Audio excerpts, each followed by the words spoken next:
नमस्कार साथियों, स्वागत है आपका हमारे चैनल सनराइजर्स में। अगर आप इग्नू के स्टूडेंट हैं और आप इग्नू की प्रिपरेशन कर रहे हैं तो आपको करना है सिर्फ एक छोटा सा काम। आपको हमारे होम पेज पे जाना है। यहाँ पे बीच में एक प्लेलिस्ट का ऑप्शन होगा, आपको उस पर क्लिक करना है। उसके बाद कुछ इस टाइप का पेज खुल जाएगा। आपको अपने सिलेबस सेलेक्ट करना है, उसकी प्रिपरेशन को स्टार्ट करना है। तो चलिए चलते हैं आज के लेक्चर की तरफ। आज हम करने वाले हैं लैग्रांजेस थ्योरम से आगे का पोर्शन। तो देखो, लैग्रांज थ्योरम ज़्यादा कुछ नहीं, बस ये कह रहा है कि किसी भी, मान लो कोई भी ग्रुप है, उसका ऑर्डर जो होगा वो उसके अंदर के एलिमेंट को दर्शाएगा। मतलब क्या है, अगर कोई भी फाइनाइट ग्रुप है, फाइनाइट ग्रुप का मतलब जिसके अंदर के ऑर्डर आप काउंट कर सको, मीन्स जिसके अंदर के एलिमेंट आप काउंट कर सको, जो काउंटलेस ना हो, काउंटेबल हो, जैसे S3 A3 है ना। तो जिसके अंदर के एलिमेंट आप काउंट कर सकते हो उसे हम कहते हैं फाइनाइट ग्रुप। और फाइनाइट ग्रुप का जो ऑर्डर होगा वो उसके अंदर के एलिमेंट को दिखाएगा। मतलब अंदर जितने एलिमेंट होंगे वो उस ऑर्डर का ग्रुप होगा। ठीक है, जैसे S3 के अंदर कितने एलिमेंट होते हैं? 6। कौन कौन से? आइडेंटिटी 1 2 1 3 2 3 1 2 3 1 3 2। तो कितने हो गए? 6। तो उसका ऑर्डर, उस ग्रुप का ऑर्डर क्या होगा? 6 होगा। ठीक, तो यही था एक छोटा सा इंट्रोडक्शन। उसके बाद आगे चलेंगे। F is bijective. देखो, ये छोटा सा क्वेश्चन है जिसका आंसर भी बहुत ईजिली है। तो सबसे पहले देखो, इस क्वेश्चन को करने से पहले आपको पता होना चाहिए कि बाइजेक्टिव का मतलब होता क्या है। ठीक, बाइजेक्टिव का मतलब होता है वन वन और ऑन टू। जो फंक्शन वन वन और ऑन टू हो उसे हम कहते हैं बाइजेक्टिव। वन वन को हम एक और भाषा में जानते हैं इंजेक्टिव, और ऑन टू को एक और भाषा में जानते हैं, वो है सर्जेक्टिव। तो इन दोनों को अगर आप प्रूव कर देते हो तो ये आपका हो जाता है बाइजेक्टिव। तो एक छोटा सा प्रूव है, इसमें हम ज़्यादा टाइम वेस्ट नहीं करेंगे क्योंकि ये ज़्यादा इंपॉर्टेंट नहीं है। ठीक, अब चलते हैं आगे। अब मैं आपको ये वाली थ्योरम समझाने वाला हूँ। अगर आपके पास बुक है तो बुक से भी देख सकते हो, अगर नहीं है तो मैं यहाँ पे समझाऊंगा। तो देखो, लैग्रांजे ने किस पे छेड़ी बात? ग्रुप पर। ठीक, कितने प्रकार के होते हैं ग्रुप? 2 प्रकार के। मतलब देखो, हम उन ग्रुप की बात नहीं कर रहे हैं साइक्लिक ये वो सो, उनकी इम्प्रॉपर ग्रुप प्रॉपर ग्रुप की बात नहीं कर रहे हैं। हम कर रहे हैं काउंटेबल और काउंटलेस की। ठीक, ग्रुप होते हैं 2 टाइप के, एक होते हैं फाइनाइट, एक होते हैं इनफाइनाइट। फाइनाइट वो जिनके अंदर के एलिमेंट आप काउंट कर सको, जैसे S3। S3 के अंदर कितने एलिमेंट होते हैं? 6। Q8 के अंदर कितने एलिमेंट होते हैं? 8। इनफाइनाइट ग्रुप कौन से? जैसे ग्रुप ऑफ इंटीजर्स इनफाइनाइट है, group of rational number infinite है, आप उसे काउंट नहीं कर सकते क्योंकि सारे नंबर हैं। उसी तरीके से अगर ग्रुप 2 प्रकार के हैं तो सब ग्रुप भी 2 प्रकार के हैं। एक फाइनाइट S3 का सब ग्रुप A3, और एक आइडेंटिटी। आइडेंटिटी भी अपने आप में एक सब ग्रुप होता है। उसी तरीके से इनफाइनाइट ग्रुप भी होते हैं। इनफाइनाइट ग्रुप मतलब 3Z सब ग्रुप है ना, किसका? Z का। लेकिन क्या आप इसे काउंट कर सकते हो? नहीं, नहीं कर सकते काउंट, है ना। 3 से मल्टीपल करने, 3 के मल्टीपल होंगे, बस आप इतना बता सकते हो। ठीक, उसी तरीके से लैग्रांजे ने क्या कहा, कोई भी ग्रुप है, मान लो मैं S3 ले लेता हूँ। S3 कोई ग्रुप है जिसका ऑर्डर क्या है? 6। 6 का मतलब उसके अंदर एलिमेंट कितने हैं? 6 हैं। तो इसका मल्टीपल क्या होगा? मुझे एक बात बताओ। 1 6 को डिवाइड करता है, 2 करता है, 3 करता है ना। 2 3 जा 6, 2 3 जा 6, 3 2 जा 6। तो अकॉर्डिंग टू लैग्रांजे क्या कहता है कि इस ग्रुप के, ये जो ग्रुप है S3, इसके जितने भी सब ग्रुप होंगे वो इन तीनों ऑर्डर्स के ही होंगे। समझ में आई बात? मतलब क्या है, देखो ये ग्रुप है, ये कोई ग्रुप है S3, इसके सब ग्रुप जितने भी होंगे वो या तो ऑर्डर 1 के होंगे, या तो ऑर्डर 2 के होंगे, या तो ऑर्डर 3 के होंगे। कितने होंगे इसकी बात अभी नहीं बोली। ठीक, कितने होंगे हमें अभी नहीं मालूम, पर इन तीनों में से एक ऑर्डर का ही होगा। क्यों? क्योंकि ये है इसका मल्टीपल। 3 डिवाइड करता है 6 को, 2 डिवाइड करता है 6 को, और 1 तो वैसे भी डिविजिबल है 6 के। आप इसको 6 भी लिख सकते हो, इंटू 6, पर मैं इसको नहीं लिख रहा हूँ। क्यों? 6 अपने आप में एक ग्रुप होता है, 6 ऑर्डर का ग्रुप। देखो, कोई भी ग्रुप अपने आप का सब ग्रुप भी होता है, इस बात का ध्यान रखना। ठीक है, तो 6 भी उसे काटता है, पर हम इसको यहाँ शो नहीं करेंगे क्योंकि हर ग्रुप अपने आप का सब ग्रुप भी होता है। तो लैग्रांजे ने ये कहा, कोई भी ग्रुप है, फाइनाइट ग्रुप कोई भी अगर है, तो उसका अगर ऑर्डर कुछ है, मतलब 6 हो, 7 हो, 9 हो, तो उसका जो मल्टीपल होगा वही उसके सब ग्रुप का ऑर्डर होगा, अदरवाइज नहीं। इसका कोई भी सब ग्रुप 5 नहीं हो सकता, इसका सब ग्रुप कोई भी 4 नहीं हो सकता। देखो, 4 6 का मल्टीपल तो है लेकिन डायरेक्ट नहीं काट रहा है। अगर हम करें 6/4 तो ये कितना हो गया? 2 3 जा 6, 2 2 जा 4, तो ये 3/2 आ रहा, ये नहीं। 5 भी नहीं, है ना। तो 1 2 3 से डायरेक्ट काट रहे हैं, तो जो भी इसका सब ग्रुप होगा वो इन्हीं तीनों ऑर्डर्स में से एक का होगा। फॉर एग्जाम्पल S3 हमने ग्रुप लिया था, इसके अंदर कौन कौन से एलिमेंट होते हैं, आइडेंटिटी 1 2 1 3 2 3 1 2 3 1 3 2। अगर मैं करूँ वन ऑर्डर का सब ग्रुप तो कौन सा होता है, आइडेंटिटी। आइडेंटिटी अपने आप में सब ग्रुप होता है, ठीक है। ऑर्डर टू, ऑर्डर टू का मतलब क्या है, उसके अंदर दो एलिमेंट होने चाहिए। तो हम जानते हैं 1 2 एक साइक्लिक ग्रुप है, 1 2 से जनरेट क्या होता है 1 2 और आइडेंटिटी। 1 3 भी एक साइक्लिक ग्रुप है, इससे क्या क्या जनरेट होता है, आइडेंटिटी और 1 3। 2 3 भी एक साइक्लिक ग्रुप है ना। उसी तरीके से अब ऑर्डर 3 की बात करते हैं जिसमें 3 एलिमेंट हो।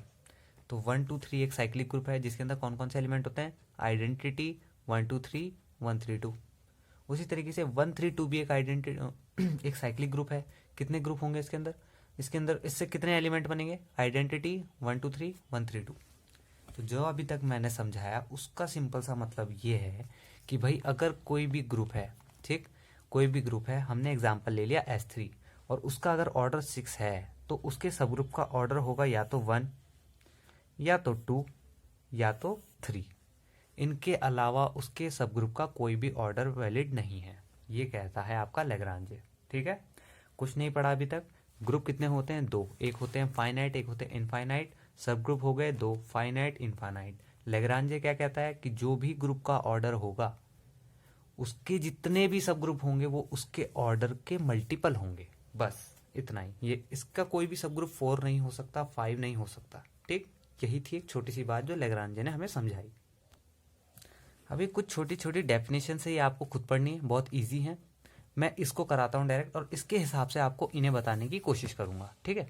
कोशिश तो क्या, वैसे तो मैं बताऊंगा ही, फिलहाल इसके हिसाब से इसको समझेंगे, ठीक। जरा इसको थोड़ा ध्यान से देखो, अगर दिख रहा है तो। Order of G is the least positive integer and such that G N equals to E. E means identity. क्या है इसका मतलब, अब बताता हूं मैं आपको। तो देखो है क्या चीज, कह रहा है order of G is the least positive integer and such that G N equals to G E. E6 अगर हम क्वेश्चन देखें, कह रहा है कि ऑर्डर इसका इसका और इसका उसने ऑर्डर पूछा है, कैसे निकालेंगे ध्यान से देखिए।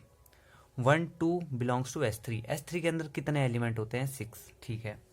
इसके हिसाब से वो कह रहा है कि ग्रुप को उतनी बार मल्टीप्लाई करते रहो जब तक आइडेंटिटी नहीं मिल जाता।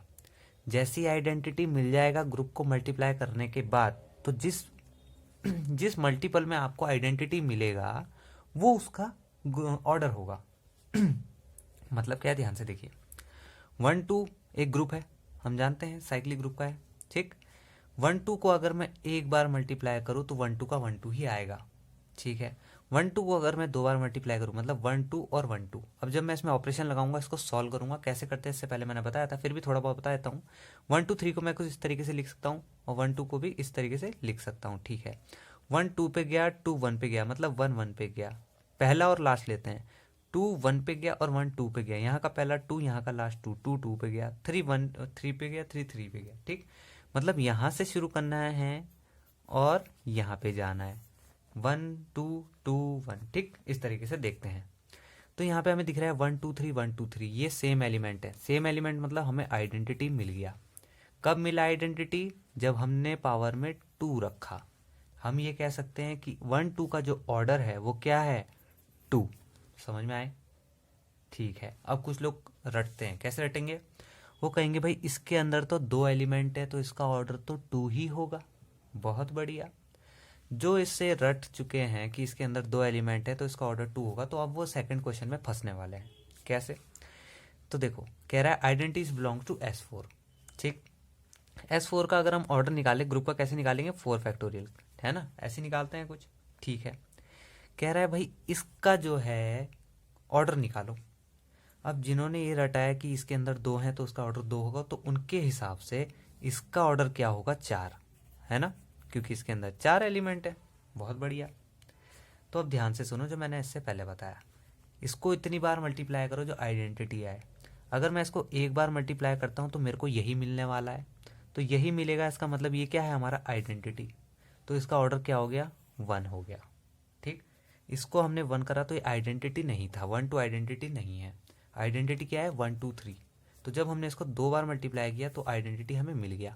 उसी तरीके से हमें इसको मल्टीप्लाई करने की जरूरत ही नहीं पड़ी, हमने एक ही बार में देखा तो ये 1 2 3 ऑलरेडी आइडेंटिटी था, तो हमने इसकी पावर देखी और उसका ग्रुप। उसी तरीके से इसको देखो जरा, अगर मैं इसको एक बार करता हूँ तो मेरे को आइडेंटिटी नहीं मिलेगा, 2 बार करने पे मिलेगा, यानी इसको आप लोग चेक करेंगे इजीली, है ना, तभी मैंने इसको छोड़ रखा है। तो जब आपको ग्रुप का GN मतलब इसको जितनी बार मल्टीप्लाई करके आपको E मिलेगा तो वो आपका ऑर्डर ऑफ अ ग्रुप कहलाएगा। समझ में आई बात? 2-3 चीज़ें आज हमने पढ़ी। पहला, लैग्रांज थ्योरम क्या कहता है कि जो भी सब ग्रुप होगा किसी भी ग्रुप का, कोई भी फाइनाइट ग्रुप आप अगर ले लो और उसका अगर सब ग्रुप आप निकालते हो तो वो उसका ही मल्टीपल होना चाहिए। दूसरा, हमने ये देखा कि किसी भी सब इस ग्रुप का अगर हमें ऑर्डर देखना है तो हमें उसे उतनी बार मल्टीप्लाई करना होगा जब तक हमें आइडेंटिटी नहीं मिल जाता। जैसे ही हमें आइडेंटिटी मिल गया तो हमारा जो ऑर्डर होगा इसका इसका क्योंकि इसको मल्टीप्लाई कर रहे हैं तो इसका जो ऑर्डर होगा वो उतना ही होगा जितने में हमें आइडेंटिटी मिलेगा। तो देखो, ये 3 क्वेश्चन मैं आपको ऑलरेडी करा चुका हूँ। डी वाला क्वेश्चन हम बाद में करेंगे क्योंकि इसका प्रोसेस जो है वो बाद में आएगा। लास्ट वाले का आंसर जो है 1 ही होगा क्योंकि उसको एक बार मल्टीप्लाई करके ही हमारा आइडेंटिटी आ जाता है। ठीक है, तो नेक्स्ट चलते हैं।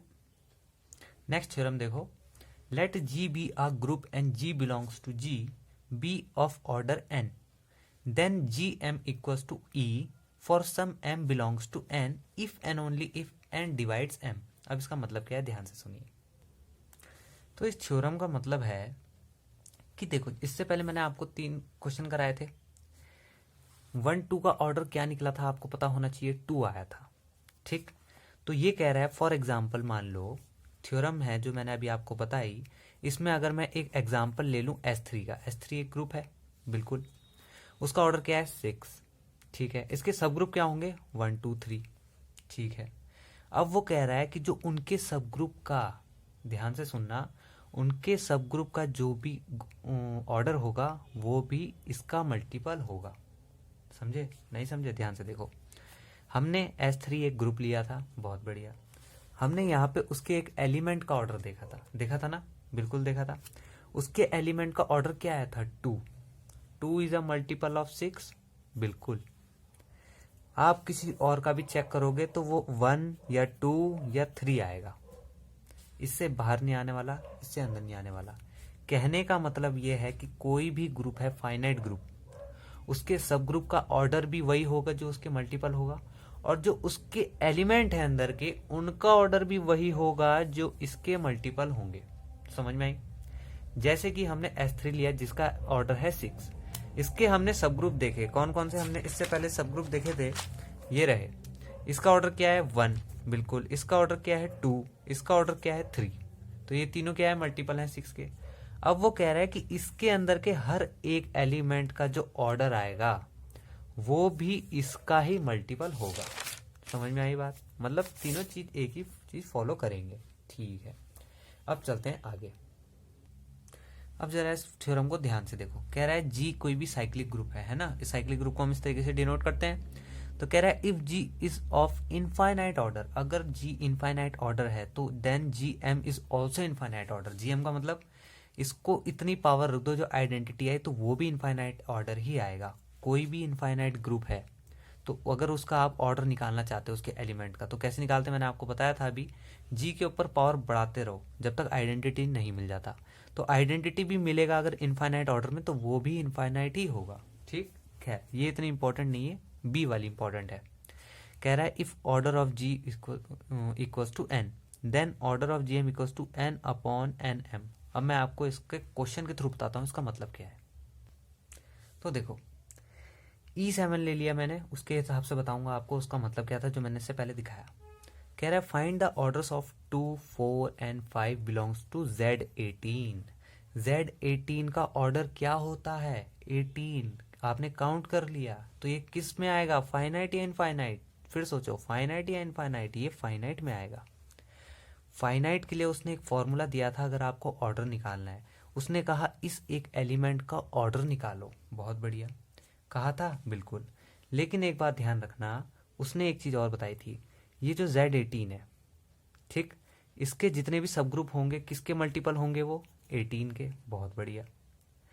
जो उसके अंदर के एलिमेंट होंगे उनका ऑर्डर भी क्या होगा, 18 का मल्टीपल। तो जब भी एग्जाम में क्वेश्चन आएगा और कभी आपसे पूछ ले कि 2 का ऑर्डर क्या है, और अगर वो आपको ऑप्शन दे दे 2 5, इन दोनों में से इसका ऑर्डर क्या है, 2 मल्टीपल है 18 का, बिल्कुल है, 2 9 जा 18, कोई ग्रुप दे सकता है आपको, ठीक। और क्या 5 मल्टीपल है 18 का, 5 के टेबल में 18 आता है, बिल्कुल नहीं, तो इसको वहीं पे कट कर देना, ठीक। 2 आता है 5 नहीं आता। तो अब देखते हैं जरा इसका क्या मतलब है। फाइनाइट ग्रुप हमें दिख चुका है, हर एक एलिमेंट का ऑर्डर निकालना है। एन की जगह आप रखोगे किसको, जो उसका ऑर्डर है ग्रुप का, 18 एन की जगह आएगा, और जो आपको निकालना है वो एम की जगह आएगा। फॉर एग्जाम्पल मैं ऑर्डर ऑफ 4 बार निकाल लेता हूँ, ठीक, ऑर्डर ऑफ 4 निकाल लेता हूँ, जो कि Z12 से बिलोंग कर रहा है, बुक का एग्जाम्पल है, इसका नहीं है, ठीक, ये बुक का है। तो देखो अब ये जो है ऑर्डर ऑफ 4 जी, तो आप इजीली वैल्यू पुट कर सकते हो, लेकिन ये क्या है, इसको सॉल्व कैसे करोगे। इसका मतलब होता है भाई साहब GCD means greatest common divisor. इसका मतलब देखो, ग्रेटेस्ट मतलब बड़ा, कॉमन मतलब जो दोनों में कॉमन हो, और डिवाइजर मतलब जो डिवाइड करता हो। 12 और 4 को ऐसा नंबर बताओ जो दोनों को डिवाइड करता हो, सबसे बड़ा हो। 1 दोनों को डिवाइड करता है, बिल्कुल, लेकिन सबसे बड़ा नंबर 1 नहीं है। क्या 2 दोनों को डिवाइड करता है, बिल्कुल करता है। क्या 2 से बड़ा कोई है, 3 करती है, नहीं, 3 भी नहीं करता। 3 4 जा 12 तो कर देगा, पर 3 4 को नहीं कर पाएगा। क्या 4 दोनों को कर रहा है, 4 3 जा 12, 4 1 जा 4, बिल्कुल 4 तो दोनों को कर रहा है, ठीक है। 5 कर रहा है, नहीं। इसके बाद तो खैर बनी नहीं सकती कहानी, क्योंकि 5 इससे बड़ा हो जाएगा, ठीक। अब 4 है जो दोनों को कर रहा, तो इसके नीचे आप 4 लिख सकते हो, इसको हटा के आप क्या लिख सकते हो, 12/4, क्योंकि दोनों का GCD क्या है, 4। 4 3 जा 12, ईजिली आपका आंसर आ गया 3। उसी तरीके से इस फॉर्मूले में हमें ये सारी वैल्यूज भी रखनी है। एन की जगह हम रखेंगे ऑर्डर ऑफ अ ग्रुप, 18 18, और जो आपको निकालना है 2। इन दोनों का GCD निकालेंगे और इसको 18 से सॉल्व करेंगे। उसी तरीके से 4 के लिए इन दोनों का GCD निकालेंगे, इसको सॉल्व करेंगे। उसी तरीके से 5 के लिए इन दोनों का GCD निकालेंगे, इसे सॉल्व करेंगे, ठीक है। तो इसी तरीके से हम करेंगे। एक एक चीज आपको दिखा देता हूँ, ये ऊपर है 18, नीचे GCD आ गया 9, है ना, सॉरी 2 आएगा। सबसे बड़ा नंबर जो इन दोनों को डिवाइड करता हो वो कौन सा है, 2। 1 है, 2 है। 3 18 को करेगा, 2 को नहीं करेगा, इसलिए 2, क्योंकि 2 दोनों को कर रहा है। 2 9 जा 18, तो इसका आंसर आ गया 9। मुझे बताओ क्या 9 मल्टीपल है 18 का, बिल्कुल है, 9 2 जा 18।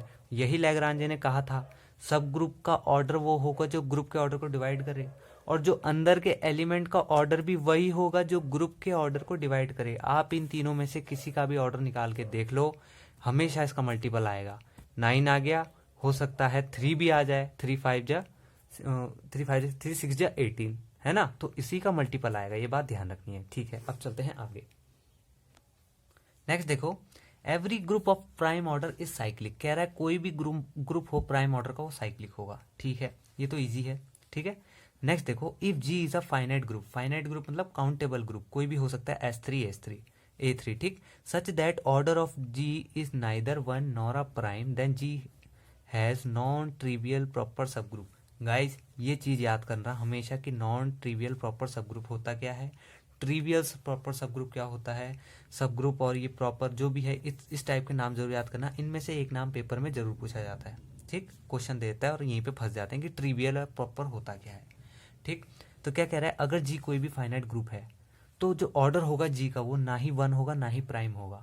फाइनाइट ग्रुप का जो ऑर्डर होता है वो हमेशा इवन होगा। कैसे, मैंने आपको बताया S3 एक फाइनाइट ग्रुप है, इसका ऑर्डर क्या होता है 6। A3 भी एक फाइनाइट ग्रुप है, उसका ऑर्डर क्या है 3, है ना। तो यही देखो, एक फाइनाइट ग्रुप है तो एक प्राइम नंबर नहीं होगा, ठीक है। तो यहाँ पे मैंने एक छोटी सी मिस्टेक कर दी, ये सब ग्रुप है, उसने ग्रुप की बात करी तो ये नहीं आएगा। ग्रुप है एक S3, तो S3 का ऑर्डर क्या है 6 है, ना ही 1 और ना ही कोई प्राइम नंबर, ये है एक इवन नंबर। तो वही इसका मतलब है कि कोई भी फाइनाइट ग्रुप है तो उसका ऑर्डर जो है ना ही 1 होगा ना ही प्राइम नंबर होगा। तो यहाँ तक हमने आज किया, एक छोटा सा क्वेश्चन है, इजीली सॉल्व कर सकते हो, ठीक। मैंने बता रखा है आपको नॉन ट्रिवियल प्रॉपर सब ग्रुप्स का होता क्या है, पहले के लेक्चर्स में काफ़ी बार डिस्कस किया गया है, ठीक है।